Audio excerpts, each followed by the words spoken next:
Jean-Marie Bigard, et c'est Jean-Marie qui est avec nous. Bonjour Jean-Marie. Salut les GG, comment ça va? Ça va. Déjà, nous voulions vous remercier parce que c'est en vous écoutant sur BFM TV évoquer comme ça 2022 qu'on s'est dit, finalement, quelle autre personnalité pourrait venir comme ça, un peu atypique, bousculer, ça ne veut pas dire aller jusqu'à l'Élysée, mais bousculer le débat. Et donc, c'est en partant de ce que vous avez dit, Jean-Marie, qu'on s'est dit, on va lancer le Challenger pour 2022. Alors, depuis cette prise de position sur BFM TV, ça évolue comment toute cette histoire alors? C'est génial, je laisse la cocotte minute chauffer à feu doux, tu vois. Je m'aperçois qu'il y a tellement de guignols, ceux qui parlent de moi, je te parle, ou ceux qui, tout d'un coup, auraient éventuellement peur d'un électron libre comme moi. En fait, ils se démasquent tout seuls. Et plus ça vient, plus je me dis, il y a tellement une belle bande de tocards en face de moi que je crois que je peux avancer encore un petit peu dans la mêlée, tu vois. Mais est-ce que vous subissez des pressions? Vous avez eu des coups de fil ou pas, Jean-Marie? Tout le monde m'a dit de me méfier unanimement. Évitez de faire de la moto. Il veut que je prenne mon scooter. Beaucoup me disent, tu sais, le mec il dit merde, j'ai laissé tomber ma clope par terre et puis j'ai fait un écart. Et puis j'ai tué Bigard, dis donc.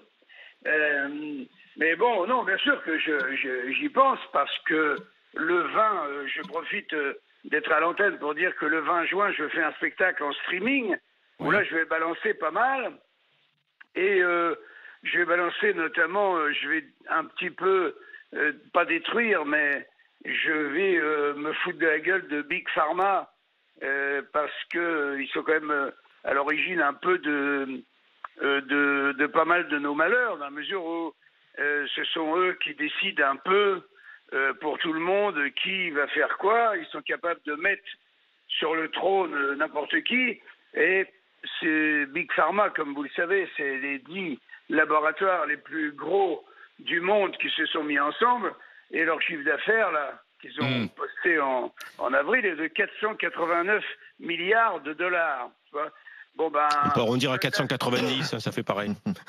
Ouais, mais eux, ce qu'ils veulent, Big Pharma, c'est pas soigner les gens. C'est vendre du médoc. C'est gagner 10 milliards de plus l'année prochaine. Ce qu'ils veulent, c'est décider. Ils ont un énergumène à Marseille qui soigne les gens avec un médicament qui a 70 ans et qui coûte pas une thune. Donc ils lui disent, t'es fou, quoi. Tu veux nous faire perdre des milliards, quoi. Big Pharma, ce qu'ils veulent, c'est décider de quoi on va être malade et comment ils vont nous soigner. Les menteurs se sont démasqués. Je sais pas si tu as vu quand même successivement entre notre président qui va voir Didier Raoult, et là je salue le geste et la performance, Big Pharma qui veulent éteindre la chloroquine, ils y arrivent, ils s'épongent le front, ils disent ça y est, il y a 4 grands pontes qui ont dit non, la chloroquine c'est pas bon, donc ils ont pensé qu'ils étaient débarrassés de l'affaire, et puis quelques jours plus tard, sur les 4 grands pontes, les 4 connards, il y en a 3 qui se rétractent. Mais Jean-Marie... C'est l'étude Lancet. Avant-hier, le 4e est en train de se rétracter aussi.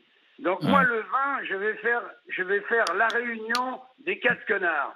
D'accord. Je vais faire un espèce de briefing, comme je sais bien faire, et je vais expliquer comment vraisemblablement ça s'est passé la réunion. Tu vois. Ok. Ça va être très drôle. Jean-Marie, mais sérieusement, en un mot, est-ce que tu comptes quand même venir mettre un peu la pagaille en 2022 franchement? Je vais aller jusqu'à un moment, on va dire, raisonnable, tu vois. Déjà, quand même, l'IFOP me donne 13% d'intention de vote. Et surtout, ils me disent que 14% de ceux qui ont voté Mélenchon seraient prêts à voter pour moi.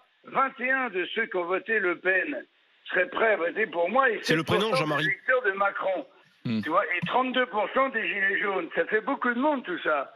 Donc, on m'a dit, pour l'instant, ça va.